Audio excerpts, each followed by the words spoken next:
Senga soma tamazo mata beta makoko makasi pona lokonga kolo Yesu.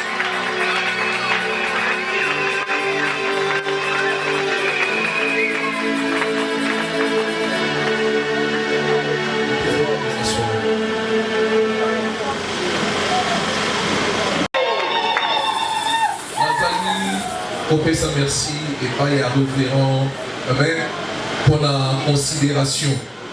Nous ne sommes pas extraordinaires, mais nous sommes verticaux dans la vie.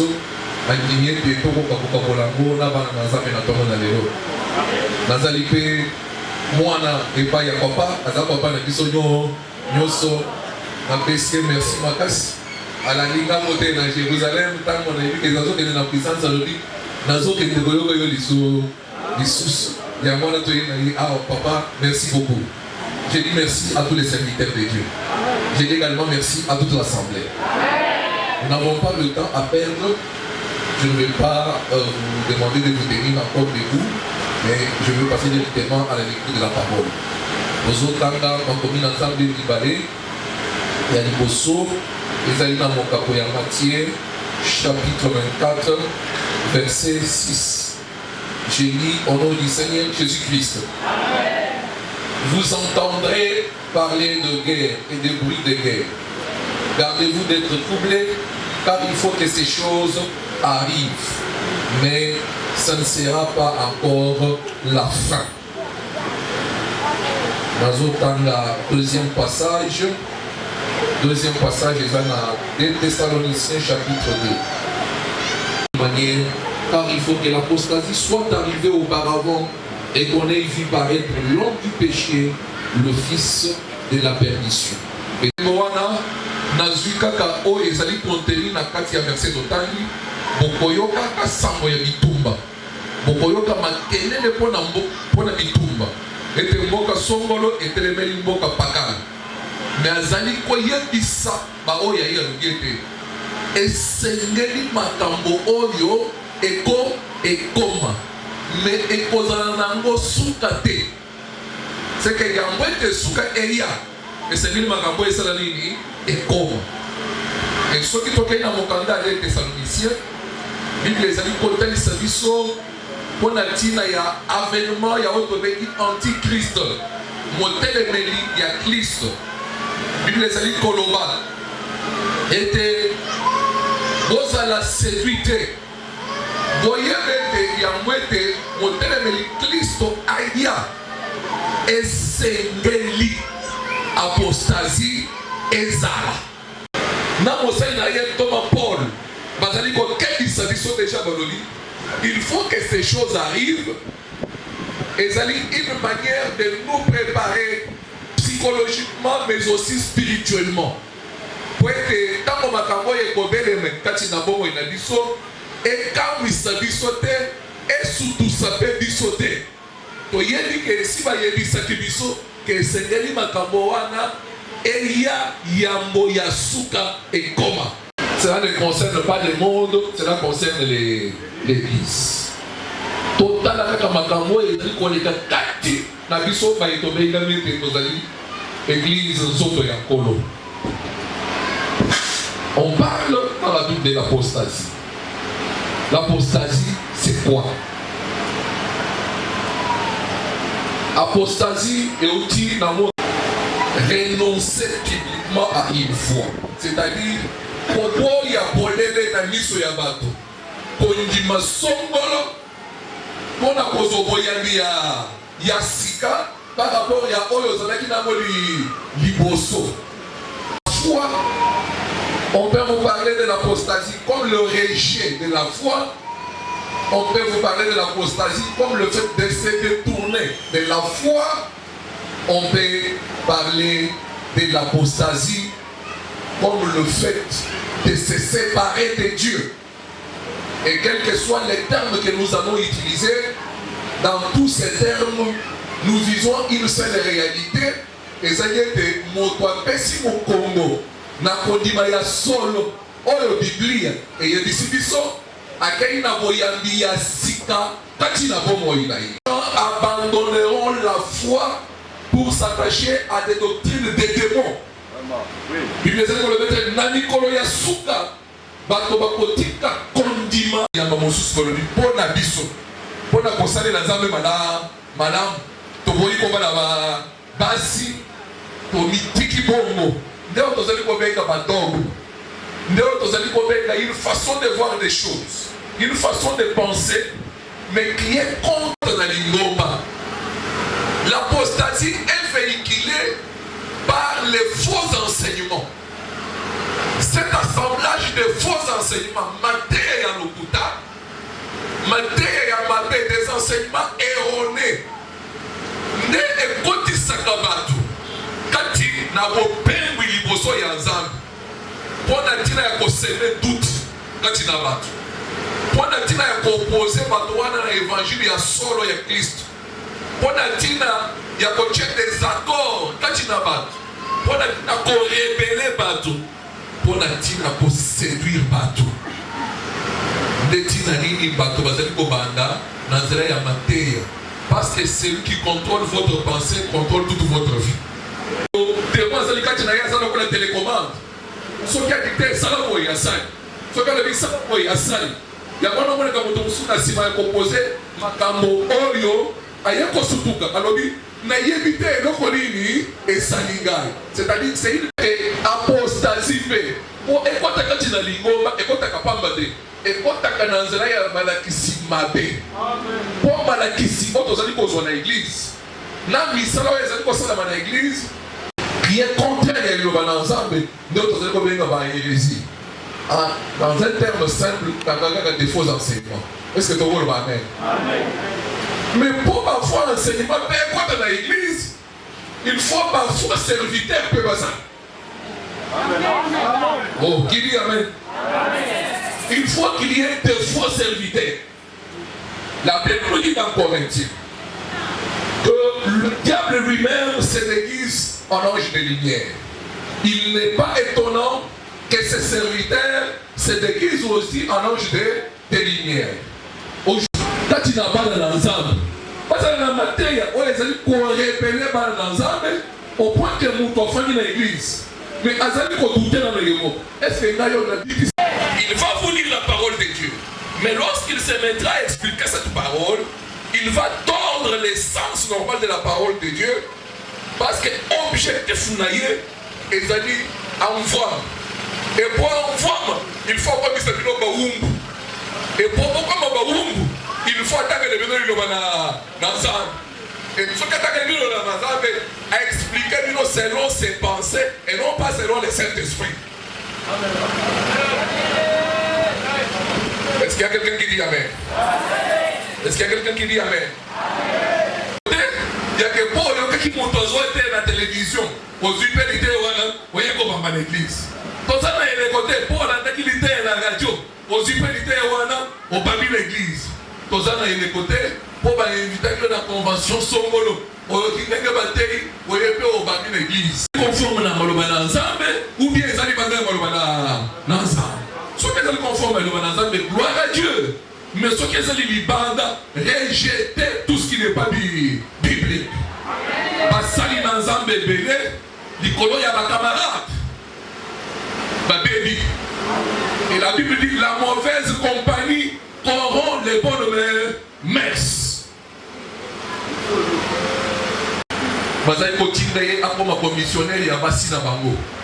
Et tant que bazali ko ya ko kote na basi na ndako, ye petit na bitina na bango za ko solona bato ya SNEL. Bakati moto na quartier wana. Donc on va passer on bazali mituka ba yebani, ils arrivent quand il fait sombre, ils entrent, ils font ce qu'ils perdent et dès qu'ils partent, petit habitina beki ba ko sele ko ko zo ngiselo tiliki. Awa na zoloba ministère nyos de sili akauki. Alors c'est un vieux, d'accord, même si là il vieux, et ça va être bien ba grand. Après du pour la mauvaise compagnie. Lorsque vous êtes serviteur de Dieu, il faut choisir avec qui m'a marché. Non quitter mon dos et côté pour la naïe, comme un sujet à l'idée du bon naïo. Est-ce qu'on peut dire amen? Est-ce qu'on peut dire amen? Ils sont dans les sciences occultes. Mais bataille Sangoye le Bouddha, juste parce qu'ils n'ont pas reçu l'éclairage suffisant sur les sujets qu'ils ont enseignés aux autres. La connaissance est graduelle. Nous y allons étape par étape. Il y a 15 ans en arrière, j'avais aussi des lacunes. Mais il faut comprendre la ligne Nzambe. Comme il pèse la ligne dans votre taille, il y a le Nzambe. Et pour ça, la ligne confiance, c'est pas Yamouli mon centre. Dans l'église, tout le monde a pratique. Oh, il y a des gens qui sont directement dans l'apostasie. Le corps n'a pas mis c'est le quête n'a pas molé à battre. Le corps n'a pas mis ça à Thompson n'a pas tiré ma colo à battre. Le corps n'a pas mis ça à Sete. Le corps n'a pas mis ça Mino n'a pas tiré Libo. Vous voyez que c'est mon truc. Il a pas dit que Thompson est un gros Mino. Ndana tu na kabango kaka motuna moko. Mokolo nini boko binisa son mari de nuit na femme de nuit. Botele misili ye bisoko etomoni ye na miso. Oh, qui dit amen ya bien? Qui dit amen ya bien? Pas comme le musabodi na biso. Kende côté ya Selembao. Ba prophète nyonso lokuta ba fandaka mingi côté wana. Oyo batimbula ka mabulu na ba parcelle ya bato. Akoti na libulu na bimisi ngando. Na bimisi nani nyoka na bimisi loko nyonso. Tango bokomi opesa biso biloko na tozo mona lisu. Il y a quelque chose qui ne marche pas. Il y a quelque chose qui ne va pas et ça sème les doutes. Et comment na lobi que tango apostasie ya que c'est pour la semer doute, pour semer rébellion, pour semer désaccord. Muto akomi komitu na zana nzambe to azana nzambe te. Okomona na ba oyo bazana ba pasteur ya solo ba komi ko monter sur bango. Ba pasteur na bango, pasteur na biso bimisaka bisele ketete, pasteur na biso bien-aimé dans le Seigneur. La Bible dit avant l'apparition de l'homme du péché, le fils de la perdition, il faut que l'apostasie soit arrivée auparavant. Non beaucoup. Il y a malakisio ya Yesu na bayekoli na Yohana. Aussi on voit qu'il y a pembeni au bandiko le biloko ya sika. Ozoluka ba prophétie. Ozoluka ba miracle. Ozoluka biloko somolo bakala. Je vais te dire 2 ou 3 choses. Oyo et côté apostasie quand dans l'église. Parce que dans le Bible il faut des hérésies. Pour la hérésie il faut qu'il y ait des fausses serviteurs.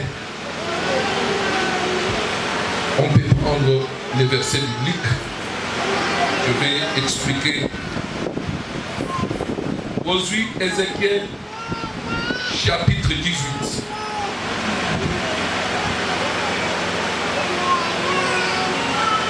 À partir de Makamboyo, matin et allié, et suis succès, au point que dans un bébé, bafand, bazoka ba mabonze belé, bazon du mamakambo belé. Nous sommes dans le lien. Naï na tomo elelo. On a voyé que yo non pas ma krisinanga, ce que ça ma krisinanga boye yango et tu as raison. Naï on a voyé que so makanisi ko te pa ina nzambe. Voyé que ça yo na tomo na lelo. Que ce qui oyamba Yesu Kristo kati na bosolo. Tu n'es sous aucun lien de ta famille. Oh, dis ta je t'explique. Malgré les doutes que tu as là, tu doutes parce que tu as tellement reçu beaucoup d'enseignements que tu n'as jamais entendu un son de cloche contraire. Et je te donne raison, mais suivez-moi attentivement. Je te dis que tu n'es pas sous les liens de ta famille, tu es déjà délivré au nom de Jésus-Christ. Lorsque nous lisons Ézéchiel chapitre 18,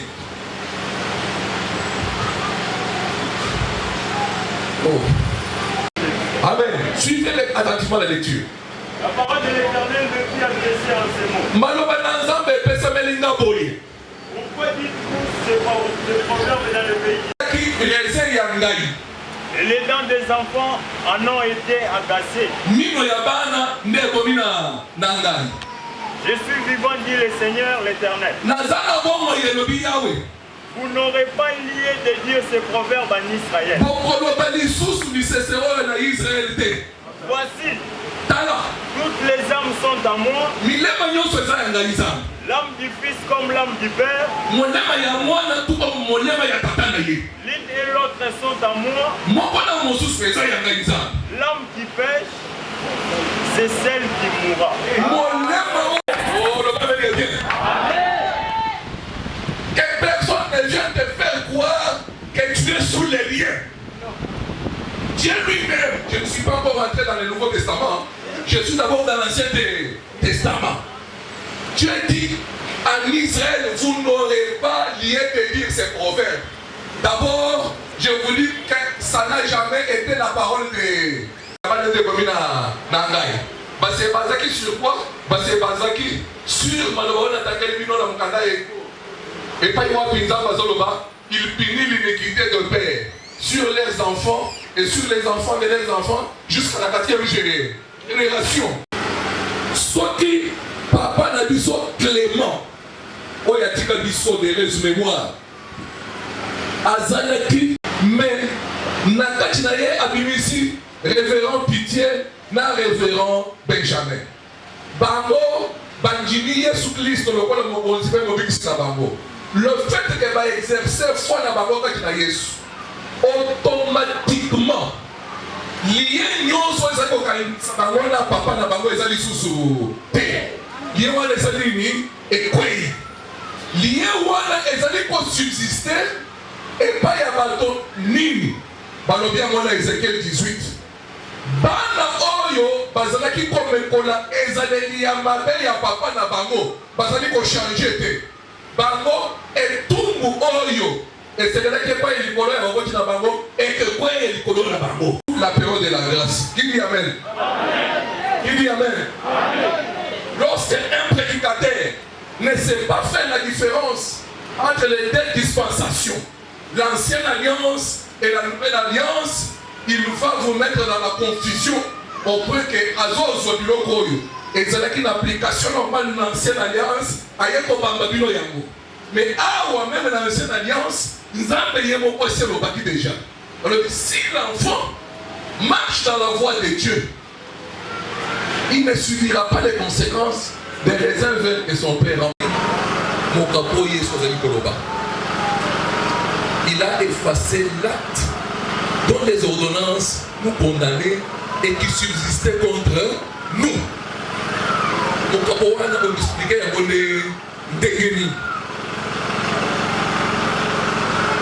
C'est la Colossienne. Il a effacé l'acte dont les ordonnances nous condamnaient. Dans nos familles là, nous étions sous la malédiction, nous étions sous la condamnation. Mais lorsque Jésus est mort à la croix, la Bible dit que par sa mort, il a effacé l'acte nyonso na ba ordonnance nyonso oyo ezalaki kokondane biso. Soki na famille na yo balobaki okozalaka mobola Yesu a effacé yango yo okokoma moto ya mbongo. Soki na famille na yo balobaki yo okobala te Yesu a effacé lobi yo okobala. Soki na famille na yo balobaki okozala moto ya malade Yesu a effacé lobi yo okobika. Il faut donner l'éclairage. Et la Bible enchérit en disant si quelqu'un est en Christ, il est devenu une nouvelle créature. Voici toutes les choses. La Bible ne fait pas une exception pour dire une partie des choses. Non. La Bible dit voici toutes choses sont passées. Et puis l'on se remet à ce que moment il a mais qui vous a dit que vous êtes sous les liens de la malédiction? Aussi sa malédiction. Ça c'est l'insulte à Jésus. Ça c'est l'insulte à l'œuvre de la croix. Et ça n'a pas mon côté qui compte oyo l'équipe de Kazambe et mon papa moi na Jésus Christ. Mbeka topes action de grâce pour Zamba Sogibis. Topes action de grâce pour Tosambe, nous avons la foi que Dieu va agir. Mais lorsque il s'agit des liens, Jésus est mort à la croix et il a effacé toutes ces choses-là. La Bible dit il n'y a point de condamnation pour ceux qui sont en Christ. Mais quand je t'observe là, tu as les ça qui même cadeau et pas la société, il y a production, il y a maille. Pourquoi? Et pas avant au côté il faut dans la maille. Mais molangi ya mai wana eza ye azwi abonnement na usine et asali dépôt pembeni ya église. Okosomba molangi ya mai ya yo moko te kaka marque na ye wana. Soki okoti nango na église abondeli okei omeli nde ovivre bika. Et lelo bapasteur ebele bazosala commerce ya huile d'olive. Et bazobisa bana nzambe keza huile d'onction. L'huile d'olive n'a jamais été une d'onction. L'huile d'olive ne deviendra jamais une d'onction. Je vais vous donner les passages de la Bible. Pour faire l'huile d'onction dans la Bible, il fallait l'assemblage de 5 éléments. Et l'huile d'olive était le 5e élément. Pour faire l'huile d'olive, il ne suffisait pas seulement d'avoir l'assemblage de 5 éléments, mais il fallait respecter les mesures que Dieu lui-même avait données pour la fabrication de l'huile d'onction. Ce qui fait que sur les 5 éléments, si vous en avez 4 ou 4 et demi, ce que vous allez faire ne sera pas appelé huile d'onction. Et même lorsque vous réunissez tous les 5 éléments de l'huile d'onction, lorsque vous ne respectez pas les mesures, ce que vous ferez ne sera pas non plus l'huile d'onction. L'application de l'huile d'onction. Surtout Seigneur Monandako Yomoko Okokoufa, Dieu avait donné l'ordre qu'il soit étranger du milieu de son peuple.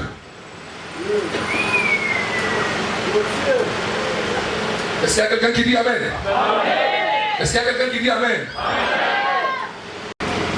Oyo, Batako Sunga, Aaron, Nabosali à huile d'onction. Nous avons payé la PC qui va en Mayel pour qu'il fasse cette huile d'onction selon l'art du parfumeur. C'était tout un art. Nous avons libéralisé après la mort de ces gens, les Lévites. Ce sont des Lévites qui fabriquaient maintenant l'huile d'onction. Et cette huile d'onction servait à 4 choses. Oindre les rois, oindre les prophètes, oindre les sacrificateurs, oindre les tabernacles et les ustensiles du tabernacle. On va venir bien. Okoendra namo musakoli, okoendra namo ngananazani, okoendra namo mokonzi, okoendra yango ndako na nzambe na biloko nyonso ezalaki na ndako na nzambe. Je prends d'abord eloko ya suka oyo. Normalement na boyoke nyakala ndenge tozala ndiko na biso boye. Il faut tout appliquer oui donc si. Toya on chambi, tout appliquer. Toya na kit, tout appliquer. Na tabouret, tout appliquer. Tikaka mon message na yo ya ozana matanga. Aujourd'hui le pasteur message. Papa, ndi bona tumwa sa tukasa mwambeo. Comme on a un moi ça va église avant le ngambushe na ngomba jim. Mais tu es sous la malédiction. Oh, le Amen. Ça, ce sont des choses. Catholique,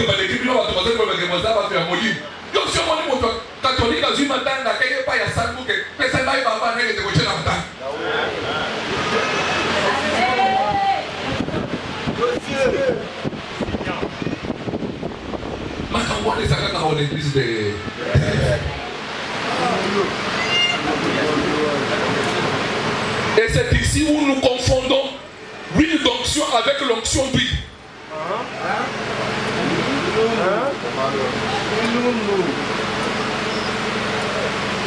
Parce que l'huile d'onction, tout le monde les a dit dans l'Ancien Testament. Dans le Nouveau Testament, nous n'avons pas besoin de l'huile d'onction.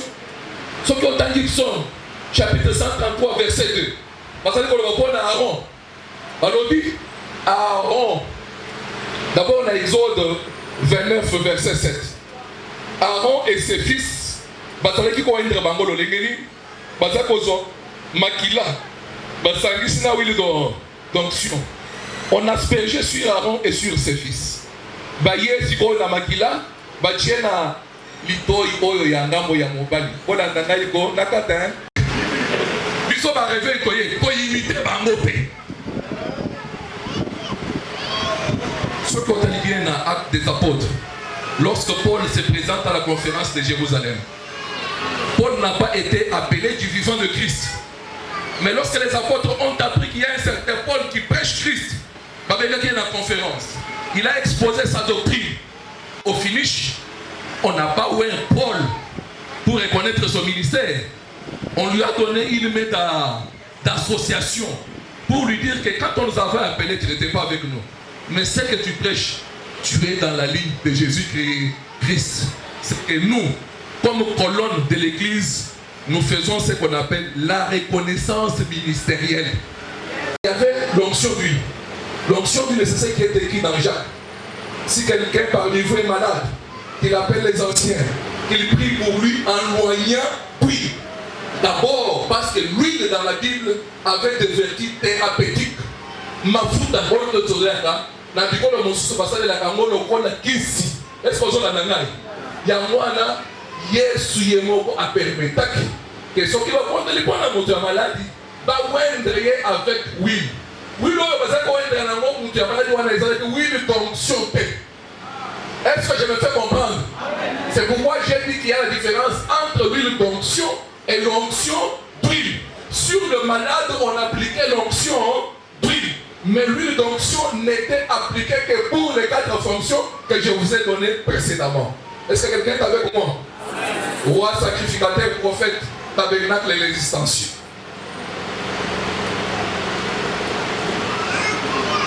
C'est quelqu'un qui fout des bails à Banazambe. Banazambe, Sumbaka huile d'olive. Sumbaka huile d'olive. Alors, moi-même, pendant ce puissance, il y a papa. En tout cas, maman les achète. Il y a 3000. Il y a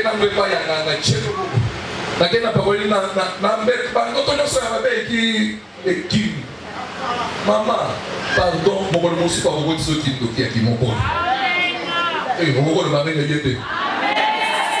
Mon colon sous, au bout de la qui nous y a qui. Les autres, ça n'a pas de juif. Ça n'a pas de oui, c'est ça. Avec des tadites, des histoires, toutes ces choses-là, nous les connaissons. Mais donc, on a dit que je touche les derniers points. On a souffert. On va m'expliquer. Je crois qu'il y a des délivrances instantanées, mais la délivrance pour la vie de toute une personne, c'est un processus.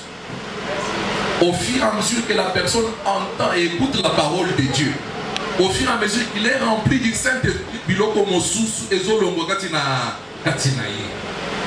Pour la vie, ensemble balingi, na kei délivrance. Batalisi tango bazo kende, ma konde ya délivrance.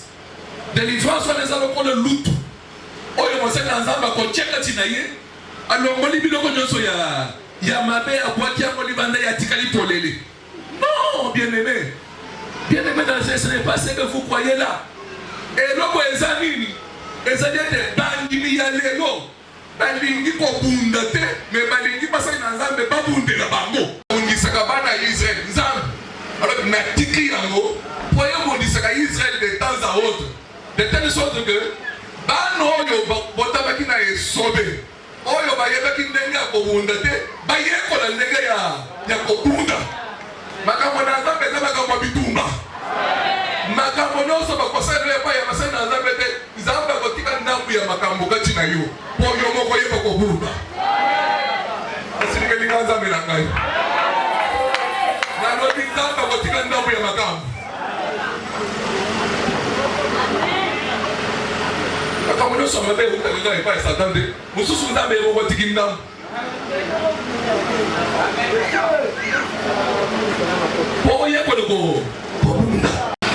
Ne venez pas les jours du sabbat. Jésus prenant la parole, il réplique. Nani kati na bino ko kozala na ba naissant. Soki abungisi meme moko mokolo ya sabbat. Akokende te moko ya yango. Atuni bango. Likamoli ya mabe na sali.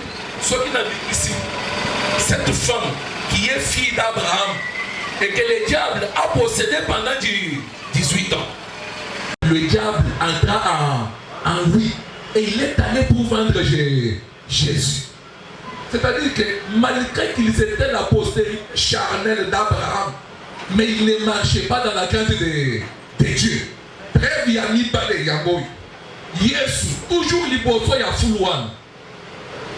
azali kwa yebisa bango nazoyebisa bino makambo na uti komona epai ya papa bozondimela ngai te. Alobi yo toyebi te, toyebi yo te, toyebi papa na biso azali Abraham. Yesu alobi Abraham papa na bino te. Po soki azalaka papa na bino mbele bosali makambo Abraham asalaki. Mais bino boza na papa na bino. Oyo azali mobomi wuta ebande. Atelemaka kati na solo te. Pona muloko na ye ntango azali koloba azali kolobisa mobele lokuta. Pe aza tata ya lokuta. Il s'adressait à qui? Aux Philistins. Il s'adressait à qui? Aux Syriens. Il s'adressait à ses frères juifs. Mais il leur dit que vous avez pour père le diable qui profère les mensonges et qui ne se tient point dans la vérité. Un enfant de Dieu né de nouveau et rempli du Saint-Esprit ne peut pas être possédé par les démons. Amen. La Bible dit, ne savez-vous pas que votre corps est le temple du Saint-Esprit? Alors, va venir bien. Le Saint-Esprit a habité dans les démons. Pendant qu'on y bazouille Dagon, statue à Dagon, mais tiens moi peut-être il y a l'arche de l'Éternel. L'autre va y avoir beaucoup Dagon, à quoi, à penser donc ne pouvant pas supporter la présence de l'arche de l'Éternel.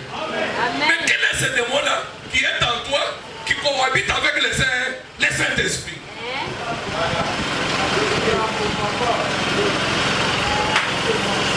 Est-ce que quelqu'un peut dire Amen? Est-ce que quelqu'un peut dire Amen? Attention, Akrobimisa n'importe quoi, Akrobimisa va dans n'importe quoi, a dit qu'il m'a boulou na simana, na ye accueilli problème na ye c'est lesquels ont mais il n'a pas les soucis des âmes. Il y a des valeurs, il y a des âmes. Et ce qu'on nous consacré pour l'engue na ye. Nous consacré pour l'engue.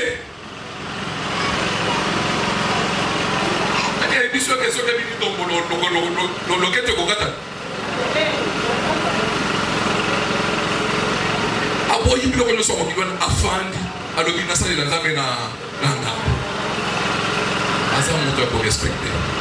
Je vous préviens seulement oyebake na mosala nzambe baaccident ezalaka parce que même ngai na yamba basali na nzambe ebele ya lokuta naye kodécouvrir bango nde na etumbeli. Est-ce que vous comprenez? Alors il ne faut pas directement crucifier l'homme de Dieu. Batuni nazo memele biso. Tous non. Na musala na nzambe oyo. Nzambe a permettre mutu asala ba erreur na église na yo pour corriger ce que za mwana nzambe akoloka pe asali ni atosi. Ce que za rebelle au découvrir au bengeli libéré. Moi j'ai reçu un pasteur qui volait l'argent à la chair. Pas dans nzambe bazo tala yi. Après avoir fait l'appel des fonds. Azo pour $100 azo tient la poche. Ba 50 azo tika ba 20 na ba 10. Siko ya kotelinga na bureau, papa oye bimi ya moyo. Zoka ngai service ya sécurité, leki na église parce que souffler ngai. Tangoye na yebisi tanga ya mo pasteur eza combien? Atangi na yebisi ezwa ya ngonyoso.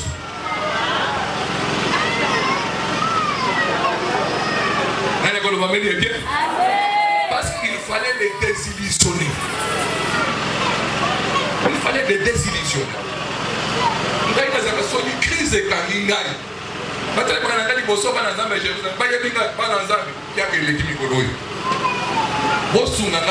quelque chose. Nous avons besoin de la vérité.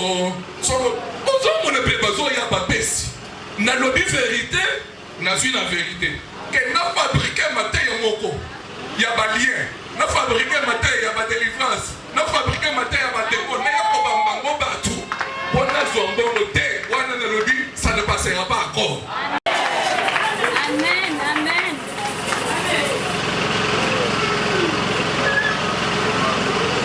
L'église a sa doctrine.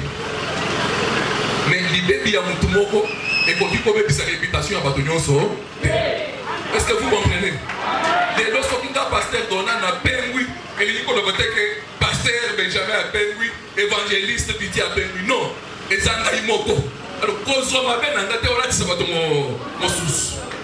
cet homme a de l'avenir. Est-ce que vous me comprenez? Mon fan n'a pas de l'avenir. Vous savez, dans un métier, baere ezosale bato baleka l'église à politique et tikala. Même moi je suis sage, j'irai un jour, mais l'église de l'Éternel va rester. Écoutez votre pasteur, ne faites plus confiance à un pasteur qui vient de l'extérieur plus que le vôtre. C'est lui qui est établi en série. Non, non. Papa, oh, dans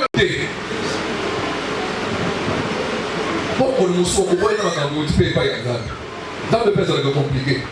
Ézéchiel savait le pourquoi ça va le nouveau que de beaucoup à passer à fille watcher la côte. Il fallait la Bible les amis pour y a pas des amis cancer. Est-ce que vous comprenez? Et il a été guéri de son cancer. Dieu lui a ajouté encore 15 ans. Vous avez la Bible. Voilà, ils ont dit que ça va.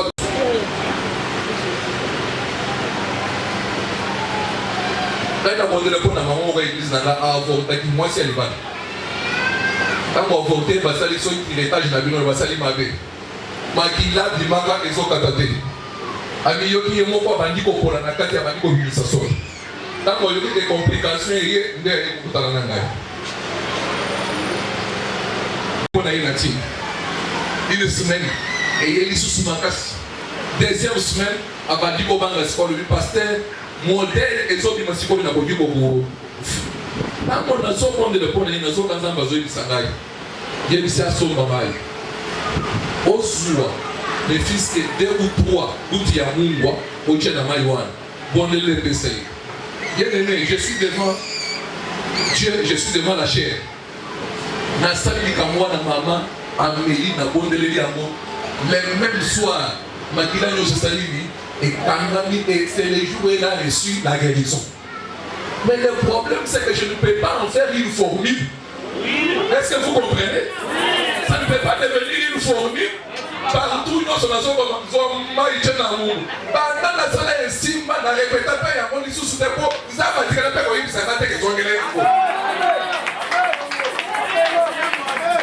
est-ce qu'il y a quelqu'un qui peut dire Amen? Amen.